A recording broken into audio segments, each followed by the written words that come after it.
अस्सलामुअलैकुम वीवर्स, जंग अभी जारी है के उन्वान से आपकी खिदमत में एक दफ़ा फिर प्रोग्राम लेकर आया हूँ। मैं रोज़ाना की बुनियाद पर प्रोग्राम करना चाह रहा हूँ, इसलिए एक पूरी तफसील आपके सामने कुछ शवाहिद के साथ पेश करता हूँ। जंग अभी जारी है और सीज़ फायर हुआ है, जिसे इंडिया ने कहा है कि हमने ये जंग को रोक के रखा हुआ है। ये इंडियन पॉइंट ऑफ व्यू है। हमें इससे कोई मसला नहीं है कि इंडिया क्या कह रहा है, लेकिन आप अगर कुछ गौर करें तो आपको पता लगेगा इंडियन प्राइम मिनिस्टर के जो मुसलसल बयान है, जो इश्तियाल अंगेज बयान है, वो दो कोशिशें कर रहा है। अब मैं समझाऊं आपको कि हो क्या रहा है। देखें ज़रा पिक्चर को गौर से देखिएगा। पिक्चर सिनेरियो कुछ इस तरह से बन रहा है कि इंडिया ने अपने तबाह होने वाले किसी भी राफेल का अभी तक जिक्र नहीं किया है। आज़ाद मीडिया कर रहा है लेकिन इंडिया नहीं कर रहा। दूसरी चीज़ जो आपको बताना पसंद है, SU-400 जिसको पाकिस्तान ने तबाह किया, इंडिया इस चीज़ की तरफ भी नहीं जा रहा।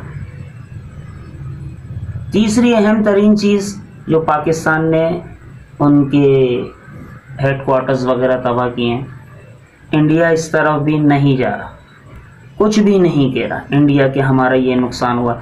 हत्ता कि अभी तक एक मोहतात अंदाजे के मुताबिक कम से कम 2700-2800 इंडियन फौजी मारे गए पाकिस्तान के हाथों, लेकिन अभी तक इंडिया ने इसका 5 के सिवा कोई एतराफ़ नहीं किया कि 5 फौजी मारे गए। इसके अलावा कोई एतराफ़ नहीं किया।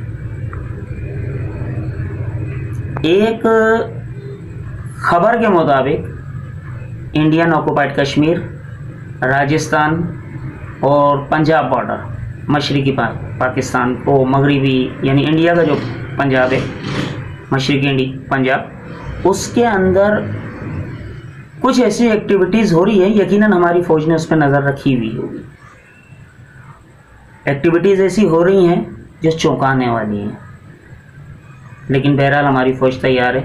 हमें किसी किस्म के शक शुबे में मुब्तला नहीं होना चाहिए। इंडियन प्राइम मिनिस्टर इस वक्त दो चीज़ों पे काम कर रहा है, एक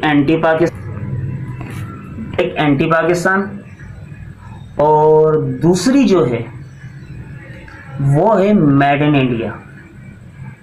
आप सब बखूबी वाकिफ़ हैं कि मेड इन इंडिया से मुराद क्या है। बरमूस मिसाइल जो इंडिया ने बनाया है रूस के ताउन से, उसे मेड इन इंडिया कह रहा है। खैर कहने दो उसको, हमें क्या लेना है इस चीज़ से। लेकिन एक चीज़ बहुत ताज्जुब खेज़ है, जो करनी पाकिस्तान ने चाहिए थी, कर इंडिया रहा है। अगर आप बहुत गौर से देखें तो पाकिस्तान के 3 बड़े मसले हैं: दहशतगर्दी, माशी अदम तहफ़्फ़ुज़ और मेड इन पाकिस्तान की अहमियत कम होना। उसकी बेसिक वजह यह है कि अभी तक हमारी जितनी भी गवर्नमेंट्स आई हैं, उनमें से किसी ने भी अभी तक नौजवानों को विजन नहीं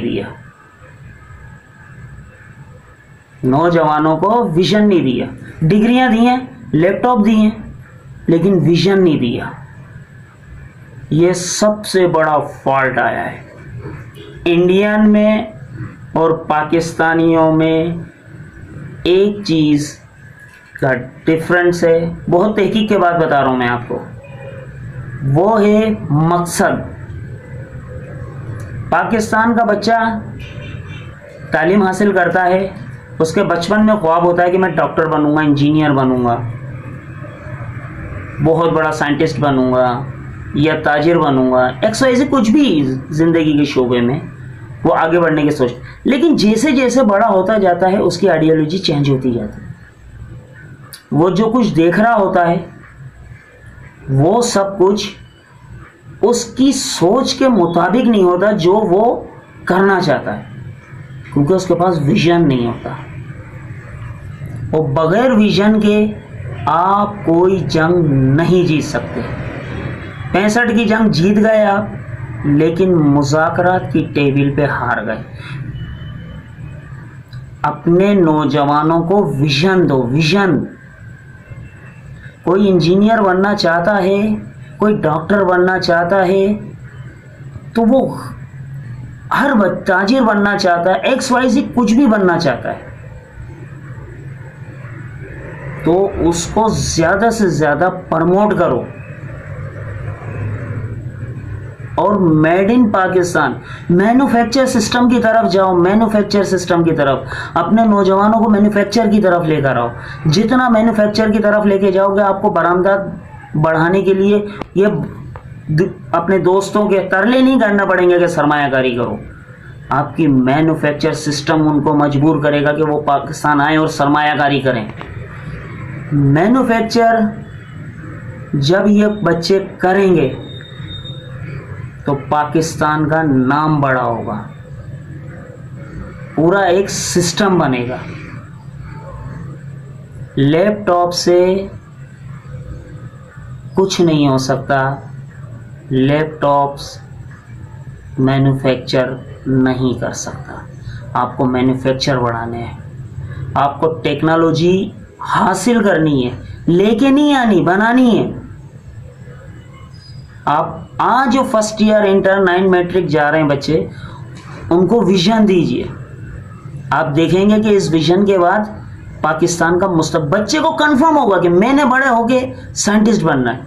माँ बाप को यह परवाह नहीं होगी कि मेरा बच्चा ग्रेजुएशन करेगा तो वो नौकरी के लिए कहाँ का तक, नहीं, उसे पता है मेरा बच्चा मैन्युफैक्चर, हुकूमत पाकिस्तान का सर पे हाथ है, वो मैन्युफैक्चर सिस्टम की तरफ ला रहा है।